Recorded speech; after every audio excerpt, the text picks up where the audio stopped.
Assalamualaikum warahmatullahi wabarakatuh. Bertemu lagi dengan Bu Fitri dalam channel Belajar Online, Solusi Belajar di Era Digital. Anak-anak, bagaimana kabarnya hari ini?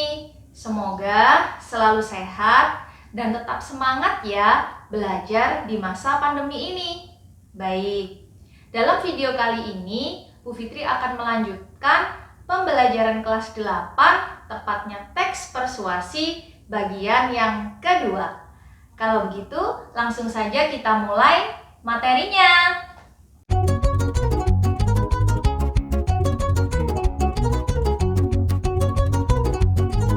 Baik, kita akan belajar teks persuasi bagian yang kedua.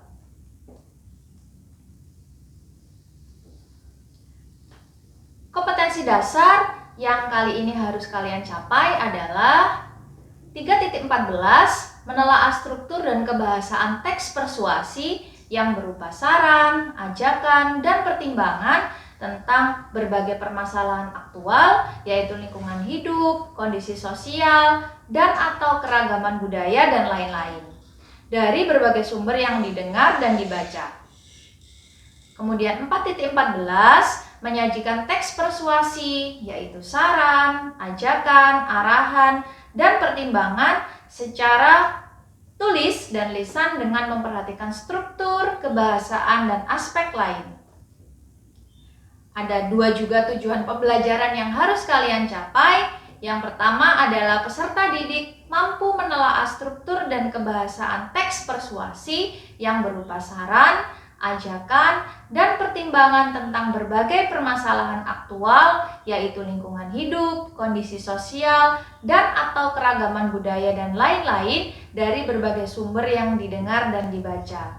Dan yang kedua, peserta didik mampu menyajikan teks persuasi, yaitu saran, ajakan, arahan, dan pertimbangan secara tulis dan lisan dengan memperhatikan struktur, kebahasaan, dan aspek lisan.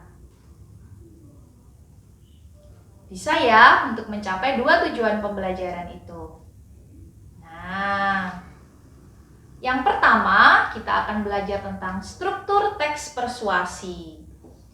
Apa struktur teks persuasi ya? Di sini animasinya Bu Fitri sedang menunjuk ya, sedang bertanya kepada kalian, apa struktur teks persuasi?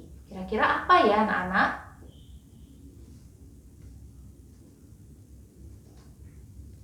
Struktur teks persuasi. Nah, ada Bu Fitri lagi animasinya ya. A. Judul. Jadi memuat keseluruhan isi. Judul itu memuat keseluruhan isi atau yang menjadi identitas sebuah teks. Tidak berlaku untuk teks persuasi saja, tetapi bisa berlaku untuk teks apa saja. Kemudian ada B. Tesis. Berisi tentang pengenalan ide pokok penulis tentang suatu gejala atau kejadian yang akan diangkat atau dibahas dalam teks persuasi. Jadi kemungkinan besar di tesis ini ada isu atau permasalahan, atau mungkin ada sesuatu yang perlu diajakkan kepada pembaca ya atau pendengar. Yang C adalah argumen, berisi pendapat-pendapat yang mendukung ide pokok. Jadi mendukung tesis ya tentunya, ide pokok penulis. Semakin banyak pendapat yang penulis tuliskan, semakin meyakinkan sebuah teks persuasi itu karena pembaca cenderung percaya terhadap suatu peristiwa jika terdapat banyak pendapat yang mendukung di dalamnya. Jadi sekali lagi Bu Fitri ingatkan bahwa teks persuasi itu kata kuncinya adalah mengajak ya, boleh mempengaruhi dan boleh meyakinkan. Jadi kalau kita supaya percaya ya, yakin akan sesuatu yang diajarkan oleh penulis ya, maka kita butuh banyak alasan, kita butuh banyak bukti, kita butuh banyak pendapat juga. Maka diadakan struktur teks persuasi yang ketiga, yaitu argumen. Jadi butuh untuk supaya yakin ya bahwa kita akan percaya dan mengikuti apa yang dipersuasifkan oleh si penulis. Kemudian D, yang keempat keempat yaitu rekomendasi. Berisi ajakan atau saran atau arahan atau pertimbangan penulis terhadap pembaca sehingga mendapatkan solusi ke arah yang lebih baik. Jadi di rekomendasi ini boleh isinya anak-anak tentang ajakan akhir ya, boleh tentang arahan, boleh tentang pertimbangan, boleh tentang larangan juga bisa yang sudah Bu Fitri jelaskan di video selanjutnya, boleh, asalkan semua itu menunjukkan suatu tujuan akhir atau solusi untuk mendapatkan pemecahan masalah yang lebih baik. Ya, jadi persuasi ini memang tujuannya mengajak ke hal-hal yang baik atau hal-hal yang positif. Itulah struktur teks persuasi. Paham ya anak-anak? Nah, ada Bu Fitri lagi animasinya. Apa ciri-ciri kebahasaan teks persuasi? Kalau kita sudah belajar struktur, ya, lagi-lagi di teks-teks sebelumnya, kalau kita sudah belajar struktur, maka kita akan bertemu dengan ciri-ciri kebahasaan.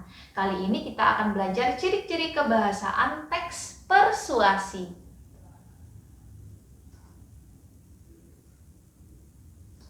Ciri-ciri kebahasaan teks persuasi anak-anak, ya. Pertama, menggunakan kalimat imperatif. Apa kalimat imperatif? Kalimat yang diakhiri dengan tanda seru, ya, atau perintah untuk mengajak, memberi saran, imbauan, atau pertimbangan, ya. Contoh, bayangkan impian dan bidang kesukaan Anda, ulangi dalam setiap waktu. Nah, ini contoh teks persuasif yang mengajak kita untuk berusaha meraih cita-cita, ya, meraih impian, untuk meraih masa depan yang lebih cerah dan cemerlang. Nah, seperti itu. Kemudian, ciri kebahasaan yang kedua, menggunakan kalimat definisi atau mengungkapkan makna atau kalimat penjelas, ya. Definisi itu untuk menjelaskan objek yang sedang kita persuasifkan. Contoh, fokus adalah salah satu kunci keberhasilan seseorang. Nah, biasanya kalimat definisi ini kemungkinan ada di struktur yang paling awal, yaitu tesis, karena menjelaskan dulu permasalahannya, isunya apa, atau dan tidak menutup kemungkinan juga ada di beberapa bagian struktur, baik itu di argumen maupun di bagian akhir, yaitu rekomendasi. Kalimat definisi atau kata definisi yang menandai anak-anak itu ada kata adalah. Jadi setiap yang Bu Fitri merahkan ini berarti ada hubungannya dengan judul yang sedang Bu Fitri bahaskan dalam ciri-ciri kebahasaan. Contoh misalkan satu, bayangkan, oh ini menunjukkan kalimat imperatif. Bayangkan berarti ada perintah, berarti jelas akhir kalimatnya diakhiri dengan tanda seru. Kemudian yang struktur yang kedua, oh yang dimerahkan adalah. Berarti ini adalah salah satu contoh kalimat definisi yang di dalamnya mengandung kata kunci, yaitu kata definisi. Kata definisi itu kata kuncinya ada, adalah, yaitu, merupakan, dan lain sebagainya. Gitu ya. Ciri kebahasaan yang ketiga, menggunakan konjungsi yang menunjukkan hubungan sebab akibat. Ya, contoh, mereka bergerak dengan fokus pandang dan jeli potensi sehingga berujung pada puncak keberhasilan. Nah, ternyata dalam teks persuasi itu juga butuh konjungsi yang menyatakan sebab akibat. Jadi sebabnya apa? Ya, kita harus mengajak, kemudian akibatnya apa jika kita mengajak seseorang ke hal-hal yang positif. Ya, kemungkinan dia akan melakukan hal yang sama positifnya dengan yang kita tulis. Berarti ya kita berhasil untuk membuat atau menulis teks persuasi. Kemudian ciri kebahasaan yang keempat, menggunakan kata-kata yang mengandung ajakan, dorongan, atau bujukan. Ini sudah jelas ya anak-anak, dalam teks persuasi ya jelas harus ada kata-kata bahkan kalimat yang mengandung ajakan, dorongan, atau bujukan. Pernyataan berupa bujukan atau ajakan ditandai dengan kata harus. Kata kerja imperatif misalnya, jadikanlah. Kata-kata sejenis juga sering ditemukan dalam teks persuasi seperti hendaklah, mari, jangan, ayo. Nah, ini sudah sedikit banyak Bu Fitri jelaskan di video yang pertama. Contoh, mari kita bangun kesadaran untuk melestarikannya karena Taman Laut Bunaken merupakan ikon dunia. Ya, berarti ya ini merupakan kalimat ajakan, mari. Seperti itu. Kemudian ciri kebahasaan yang kelima menggunakan pendapat dan fakta. Fungsi pendapat dan fakta untuk lebih meyakinkan pembaca sebelum memperoleh bujukan-bujukan. Ya, fungsi pendapat dan fakta untuk lebih meyakinkan, ya, ternyata untuk lebih meyakinkan supaya pembaca itu mau mengikuti apa yang kita pengaruhkan, apa yang kita ajakkan. Contoh pendapat, manfaat pelestarian itu akan berguna bagi generasi kita selanjutnya. Nah, itu pendapat ya, akan. Jadi pendapat itu tidak tidak mesti terjadi, tidak harus terjadi ya, masih akan. Nah, itu sebuah pendapat. Kemudian fakta. Gubernur Sulawesi Utara atau Sulut, Oili Dondo Kambei, mengajak seluruh lapisan masyarakat Sulut untuk menjaga dan melestarikan Taman Laut Bunaken. Nah, ini merupakan fakta karena ada tandanya, ada jabatan ya anak-anak. Di sini yang Bu Fitri merahi adalah jabatan. Jabatan seseorang, nama seseorang itu boleh dikatakan fakta dalam kalimat, ya. Kalau pendapat, salah satu tandanya yang Bu Fitri merahi adalah akan, karena dia kemungkinan bisa terjadi dan bisa juga tidak, kan masih akan, jadi belum terjadi. Jadi kalau kalian menemukan kalimat yang di dalamnya ada kata akan, berarti boleh dimasukkan dalam kalimat pendapat. Seperti itu. Yang keenam, menggunakan kata ganti. Agar pembaca lebih terbujuk, penulis menggunakan kata ganti kita. Penggunaan kata ganti kita menyebabkan tidak ada pembeda antara penulis dan pembaca. Jadi seakan-akan akrab gitu ya. Seolah-olah kepentingan pembaca juga sama-sama merupakan kepentingan penulis. Akibatnya daya bujukannya lebih kuat. Ketika kita sudah akrab dengan seseorang, maka kita akan mudah untuk ya mengajak dia, untuk mempengaruhi dia dan lain sebagainya. Ingat, tentunya kita mengajaknya dalam hal-hal yang positif. Ya, makanya penulis ini dalam kata ganti berusaha untuk mengakrabkan diri supaya dia lebih mudah masuk ke dalam perasaan, masuk ke dalam hati si pembaca atau pendengar supaya mau mengikuti apa yang dia persuasifkan, apa yang dia ajakkan, seperti itu. Kemudian ada beberapa kata ganti yang Bu Fitri yakin kalian sudah pernah memperoleh pembelajaran ini di kelas 7. Ya, persona pertama, kata ganti orang pertama. Yang tunggal ada saya, ada aku, ada ku, kunya di depan, ada kunya di belakang. Yang jamak ada kami, ada kita. Ya, maknanya yang netral, kalian bisa memakai aku, bisa pakai saya, bisa pakai ku yang di depan atau ku yang di belakang. Atau untuk yang acara formal yang lebih tinggi ya, eksklusif, kalian bisa pakai kata kami. Atau yang inklusif supaya kita setara, lebih akrab begitu, kita bisa pakai kata kita. Ya. Kemudian persona kedua atau kata ganti orang kedua, yang tunggal kalian bisa memakai engkau, kamu, anda, dikau, dan kau di depan atau mu di belakang. Jamak ya, kalian bisa pakai kata kalian, kamu sekalian, Anda juga bisa Anda sekalian.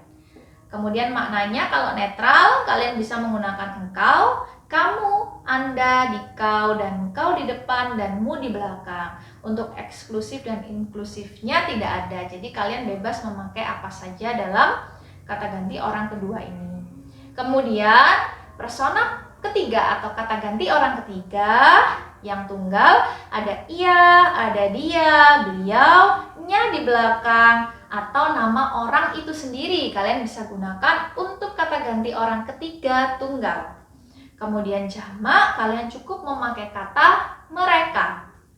Maknanya kalau netral, kalian bisa menggunakan ia, dia, beliau-nya di belakang, dan mereka. Untuk makna eksklusif dan inklusifnya, kalian bebas menggunakan apa saja atau tidak menggunakan ya. Di sini kalian berarti kalau ada tanda hubung, berarti kalian bebas menggunakan eksklusif dan inklusif mana saja dalam kata ganti orang ketiga. Begitu ya anak-anak tentang kata ganti. Kemudian ciri kebahasaan yang ketujuh menggunakan penghubung. Teks persuasi menggunakan kata-kata penghubung argumentatif seperti jika, sebab, karena, dengan demikian, akibatnya, oleh karena itu. Contoh, oleh karena itu, kita perlu melestarikan kembali permainan-permainan tradisional untuk mempertahankan kebudayaan kita yang hampir ditinggalkan oleh generasi-generasi muda saat ini, terutama bagi anak-anak. Nah, ini merupakan salah satu konjungsi, salah satu kata penghubung yang bisa digunakan dalam teks persuasi. Maksudnya kata-kata penghubung yang argumentatif ya, atau menyampaikan pendapat dalam teks persuasi. Nomor 8, ciri kebahasaan yang ke-8 menggunakan kata teknis atau peristilahan. Contoh, teks persuasi juga ditandai dengan kata-kata teknis atau peristilahan yang berkenaan dengan topik yang dibahas. Kata teknis persuasi yang berkaitan dengan teknologi digunakan kata-kata yang relevan seperti internet, gawai, dan PlayStation. Seperti itu. Jadi kalian boleh menggunakan kata teknis atau peristilahan untuk mendukung teks persuasi itu supaya lebih dipercaya, supaya lebih akurat, valid, ilmiah, dan lain sebagainya. Ciri kebahasaan ke-9 menggunakan kata kerja mental. Kata kerja mental itu apa? Kata kerja mental adalah kata kerja yang menerangkan persepsi. Misalnya melihat, merasa. Berarti ketika kita melihat, merasa, berarti timbul persepsi dalam benak kita apa yang harus kita lakukan. Nah, itu yang dinamakan persepsi. Kemudian ketika kita sudah melakukan sesuatu, berarti timbullah kata kerja. Karena kata kerja itu adalah melakukan sesuatu. Ya. Kemudian ada afeksi, misalnya suka, khawatir, berarti timbul perasaan ya anak-anak ya. Afeksi timbul perasaan. Misalnya contohnya adalah kata kerja suka, khawatir begitu ya. Dan kognisi, misalnya berpikir, mengerti, berarti kognisi kita jalan, pemikiran kita juga jalan, seperti itu.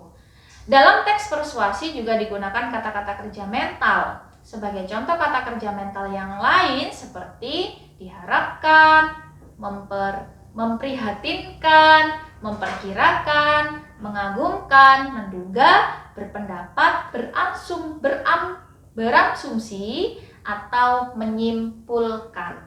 Jadi beberapa kata kerja mental ini bisa digunakan dalam teks persuasi ya, untuk menjelaskan teks persuasi lebih dalam, untuk mengajak kepada pembaca atau pendengar lebih dalam tentang teks persuasi yang sedang kita tulis. Ciri kebahasaan yang ke-10 yaitu kata perujukan atau kata rujukan. Kata rujukan sering digunakan dalam teks persuasi, bahkan dalam teks apapun ya, kata rujukan itu perlu dalam satu paragraf. Kata rujukan tersebut misalnya seperti berdasarkan data, merujuk pada pendapat. Nah, yang saya merah-merahi ini adalah yang penting ya, yang merujuk pada judul ya. Seperti berdasarkan data, seperti berdasarkan data yang telah dikeluarkan oleh Kementerian Pendidikan Indonesia misalnya. Merujuk pada pendapat, ya. Pernyataan-pernyataan seperti itu digunakan untuk lebih meyakinkan dan memperkuat bujukan yang digunakan penulis sebelum atau sesudahnya. Sebelum atau sesudahnya itu, jadi misalnya di kalimat pertama, ya, di kalimat kedua ada seperti berdasarkan data. Berarti ada kalimat sebelum dan ada kalimat sesudah yang harus saling berkaitan. Maka boleh digunakan, yang pertama boleh digunakan kata rujukan, yang kedua boleh digunakan kata penghubung ya anak-anak atau konjungsi.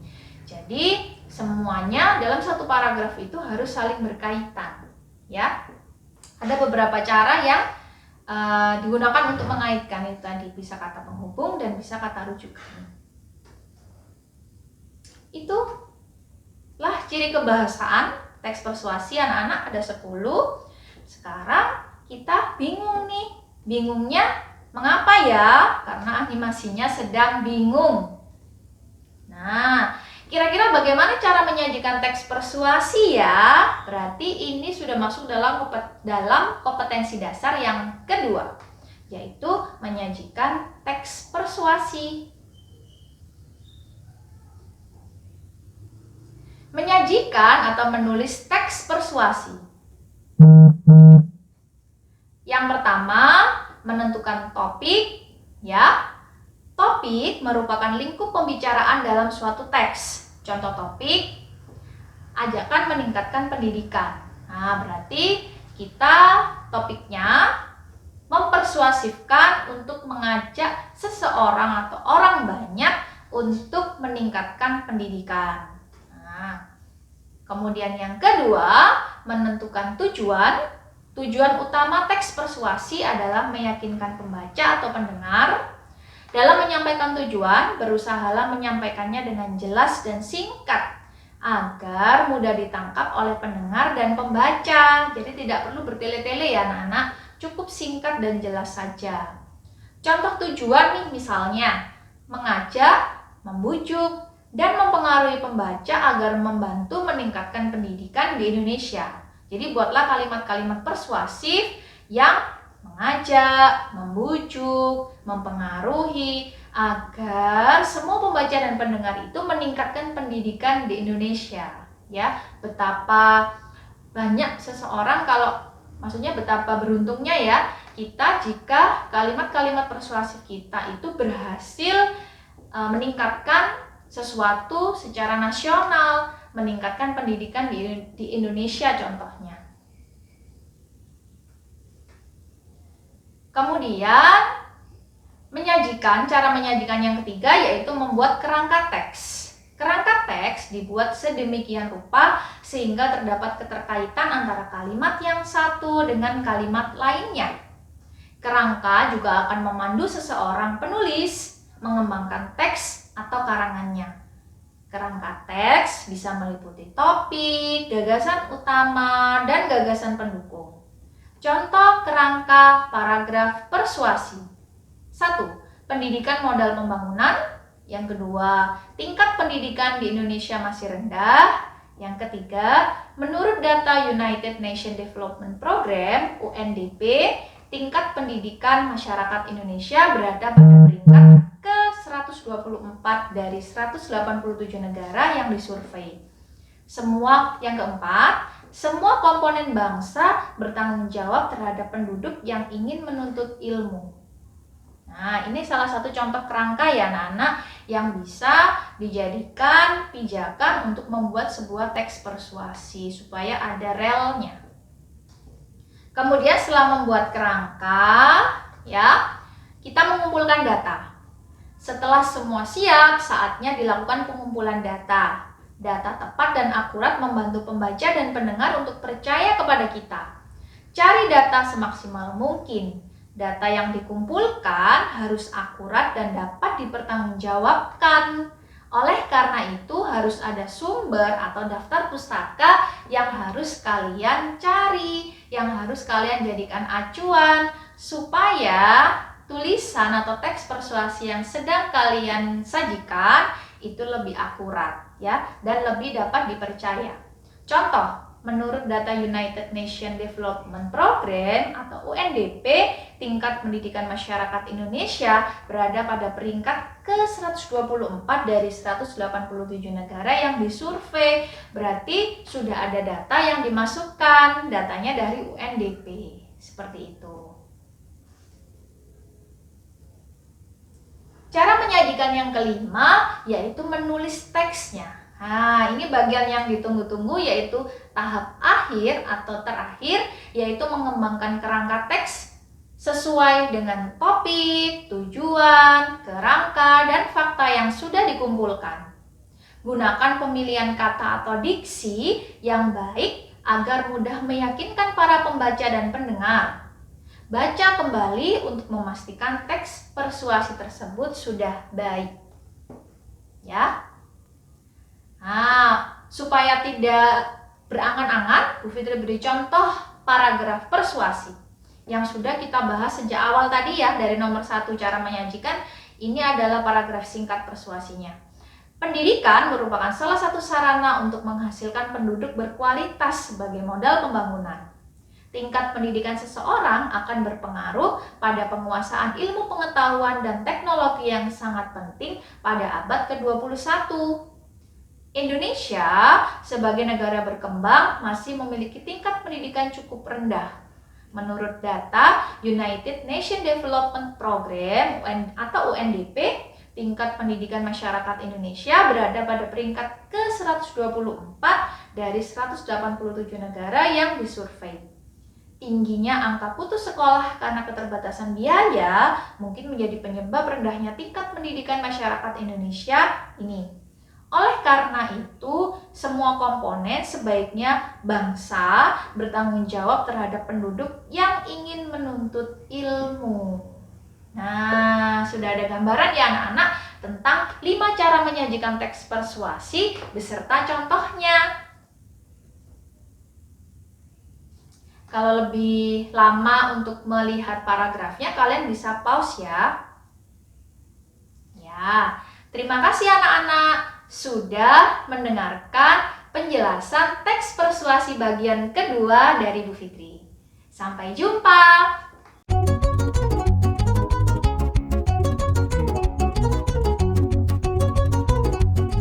Demikian materi teks persuasi bagian yang kedua yang sudah Bu Fitri sampaikan.